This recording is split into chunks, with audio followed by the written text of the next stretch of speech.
گناہ دھلتا ہوا نظر آتا اس کو معلوم کر لیتے تھے. سمجھ رہے ہیں آپ؟ حضرت امام اعظم ابو حنیفہ رضی اللہ تعالی عنہ رحمت اللہ علیہ نہیں، امام شافعی ہیں تو رحمت اللہ علیہ ہیں، امام مالک ہیں تو رحمت اللہ علیہ ہیں، لیکن امام ابو حنیفہ رحمت اللہ علیہ ہیں تو ان کو رضی اللہ تعالیٰ عنہ جب کسی شخص کو وضو کرتے ہوئے دیکھتے تو اس پانی میں جو گناہ دھلتا ہوا نظر آتا اس کو معلوم کر لیتے. یہ بھی معلوم ہو جاتا کہ کبیرہ گناہ ہے یا صغیرہ گناہ ہے. نعوذ باللہ. دیکھ رہے ہیں دعویٰ. اور یہ ایک ایسے امام کے سلسلے میں یہ دعویٰ کر رہے ہیں جو امام ایک متقی اور پرہیزگار امام تھا. رات کی تاریکیوں میں اپنی داڑھی پکڑ کے اللہ سے روتا تھا کہ ابو حنیفہ تیرا مجرم ہے، اے پاک پروردگار اس کو معاف فرما دے، اس کو بخش دے. ان بیچارے کی امام ابو حنیفہ رحمۃ اللہ علیہ کی نہ کوئی کتاب ہے، نہ کوئی واقعہ انہوں نے اپنے منہ سے ذکر کیا، بلکہ بعد کے لوگوں نے غلو کیا ہے، بعد کے لوگوں نے زیادتی کی ہے اور امام صاحب کو ولایت ہی نہیں نبوت کے مقام اور نبوت سے بھی آگے بڑھا دیا. حضرت محمد رسول اللہ صلی اللہ علیہ وسلم کے سامنے کو بہت سارے لوگ آتے تھے، لوگ بتلاتے تھے کہ اے اللہ کے رسول میں نے یہ جرم کیا ہے. تب آپ صلی اللہ علیہ وسلم کو پتہ چلتا تھا. آپ صلی اللہ علیہ وسلم گواہیاں طلب کرتے تھے، آپ صلی اللہ علیہ وسلم فیصلے فرماتے تھے. تو آپ یہ فرماتے تھے کہ دیکھو چوری کیے ہو تو بتا دو، نہیں تو گواہی دے دو. اگر گواہی دے دیا کسی نے، تم نے قسم کھا لیا تو میں تمہارے حق میں فیصلہ دے دوں گا. میں نہیں جانتا کہ تم صحیح ہو کہ غلط پہ ہو. کوئی دلیل دینے والا چرب زبان آ کر کے تمہارے خلاف گواہی دے کر کے وہ فیصلہ جیت بھی سکتا ہے، لیکن اگر میں فیصلہ اس کے حق میں دیتا ہوں تو گویا میں آگ کا، جہنم کا ایک ٹکڑا اس کے ہاتھ میں دے رہا ہوں. اللہ کے نبی کبھی بھی اس کا دعویٰ آپ صلی اللہ علیہ وسلم نے نہیں کیا. امام ابو حنیفہ رحمۃ اللہ علیہ کے بارے میں اس طرح کے عقیدے بیان کیے جاتے ہیں کہ کبیرہ گناہ ہے یا صغیرہ گناہ ہے، یہ بھی امام صاحب کو معلوم ہو جاتا تھا. اور یہ تو نہیں بلکہ مکروہ فعل ہے یا خلاف اولا ہے، یہ بھی امام صاحب کو معلوم ہو جاتا تھا. نعوذ باللہ. اور سنیں، یہی نہیں بلکہ حصی جرم کیا ہے یا حصی چیزیں نظر آیا کرتی ہیں، اس طرح یہ بھی معلوم ہو جاتا تھا. جس طرح سے آپ یہ ٹشو پیپر دیکھ رہے ہیں، یہ کارڈ دیکھ رہے ہیں، یہ مائک دیکھ رہے ہیں یا مجھے دیکھ رہے ہیں، یہ حصی چیزیں ہیں جنہیں محسوس گناہ اسی طرح سے وہ دیکھ لیتے تھے کہ یہ گناہ کیسا ہے، سب پتہ چل جاتا تھا.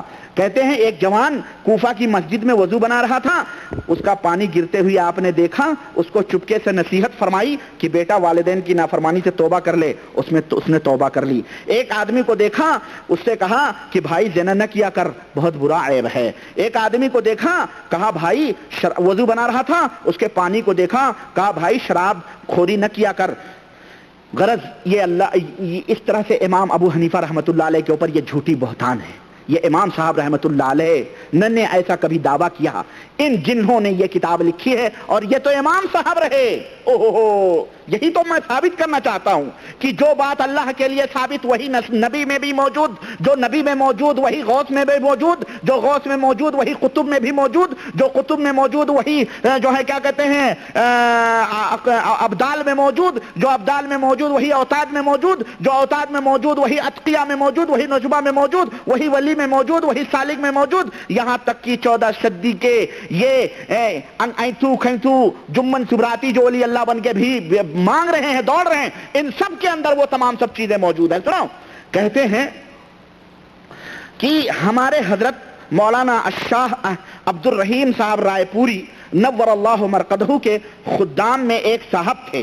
یعنی یہ تو بڑے بزرگ تھے ہی، شاہ عبد الرحیم صاحب رائے پوری. ان کے غلاموں میں ایک خادموں میں ایک خادم تھے جو کئی روز اس وجہ سے، دیکھو میرا دعویٰ جو تھا اس کی دلیل یہ دیکھو میں دے رہا ہوں. کہہ رہے ہیں کہ کئی روز اس وجہ سے استنجا نہیں جا سکتے تھے کہ ہر جگہ انہیں انوار الہی نظر آیا کرتے تھے. اعوذ باللہ. اللہ کے نبی استنجا نہیں فرماتے تھے، پیشاب نہیں فرماتے تھے، صحابہ کرام بولو براز نہیں کرتے تھے.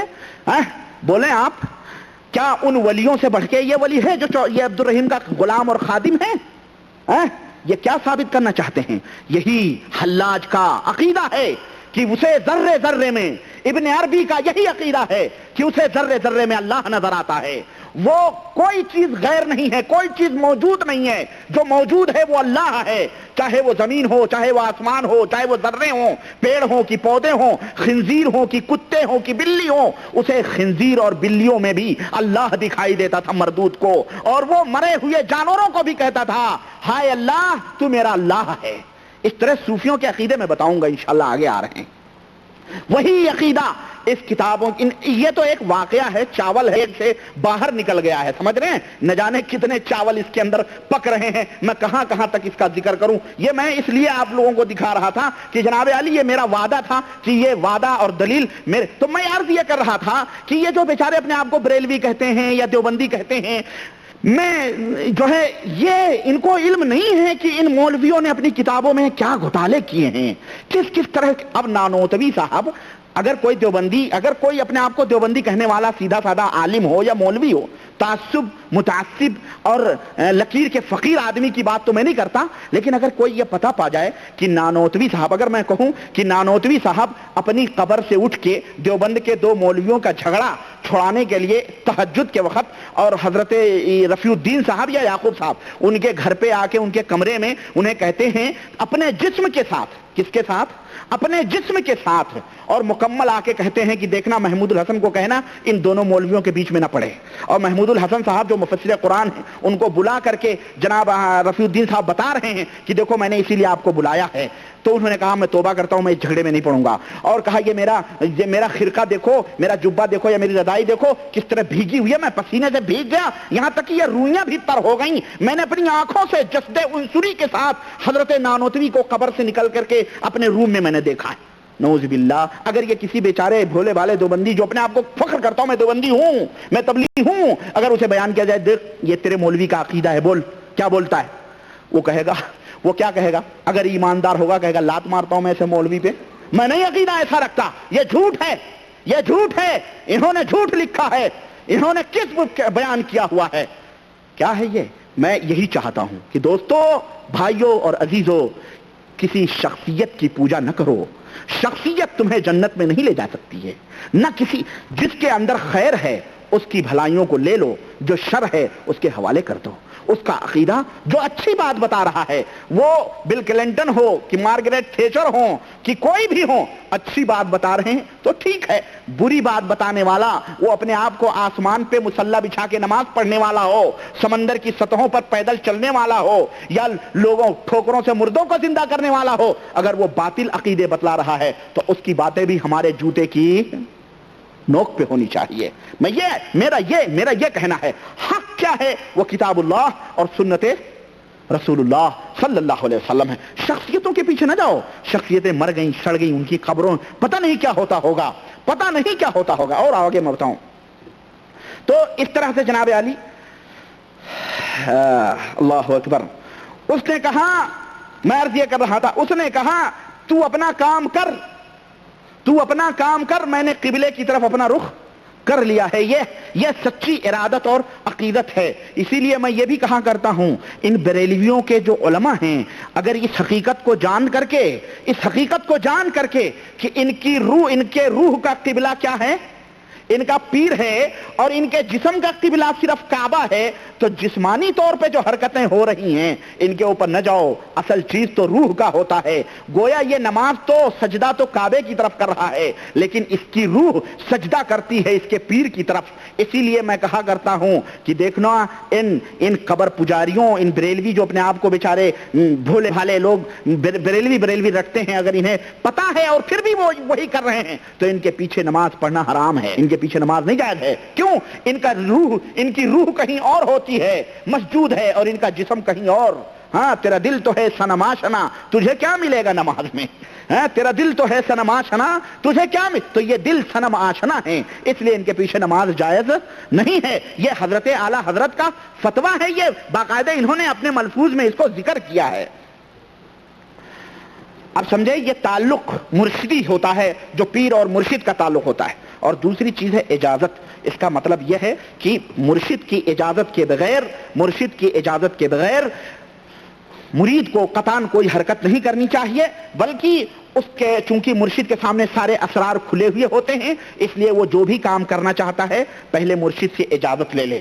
مرشد چونکہ اوپر والوں سے اجازت لیے ہوئے رہتا ہے، اور وہ اوپر والا اوپر والے سے اجازت لیے رہتا ہے، وہ اوپر والا اوپر والے سے اجازت لیے رہتا ہے۔ چنانچہ میں آپ کو بتاؤں، اسی اعلی حضرت کے حوالے سے، اعلی حضرت کے جناب اعلی حضرت بہت بڑے عالم ہیں، یہ اپنے آپ کو یہ کہتے ہیں کہ ایک جگہ کیا کہتے ہیں، ایک پیر تھا،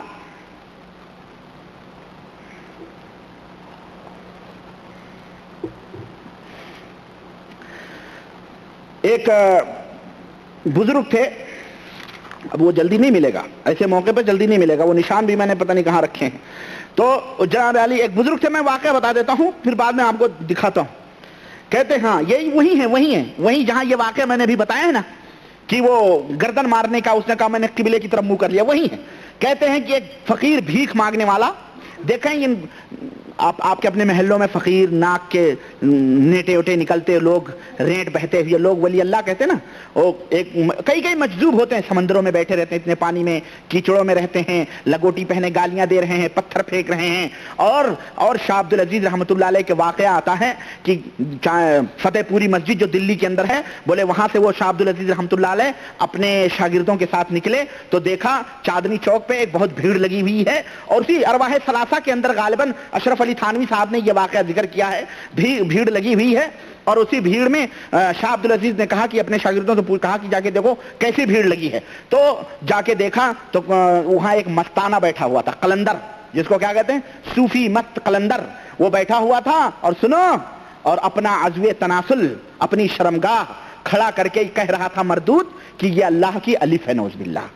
اور لوگ اس کے پیر چوم رہے تھے, اس کو چاٹ رہے تھے, اس سے دعائیں اور فریادیں, اس کے سامنے مٹھائیاں شیرنیاں رکھے ہوئے تھے. اور وہ خبیث اپنا ذکر پکڑ کے, اپنا عزو تناسل پکڑ کے کہتا تھا یہ اللہ کی الف ہے, نعوذ باللہ. شاہ عبد العزیز رحمۃ اللہ علیہ نے جب سنا یہ واقعہ تو اپنے شاگرد کو کہا جا اس کی پیٹھ کے اوپر 2 لاتی مار اور کہہ مردود اللہ کی الف کے نیچے 2 نقطے نہیں ہیں, یہاں تو 2 نقطے ہیں. چنانچہ جب وہ گئے شاگرد اور انہیں پیٹھ کے کمر کے اوپر لات ماری, کہا خبیث شیطان تیرے الف کے نیچے تو 2 نقطے ہیں, اللہ کی الف کے نیچے نقطے نہیں ہیں. تمام لوگ ہنسنے لگے, ہا ہا ہا کرنے لگے, اور وہ جو ہے بھاگ گیا پھر وہاں سے. تب لوگوں کی ولایت کھلی کہ یہ کیسا ولی اللہ ہے, یہ کیسا صالح ہے, یہ کیسا صوفی ہے, یہ کیسا بزرگ ہے. اس طرح کے صوفیہ بھی گزرے ہیں. چنانچہ یہ کہتے ہیں کہ اسی طرح کے ننگے پنگے فقیر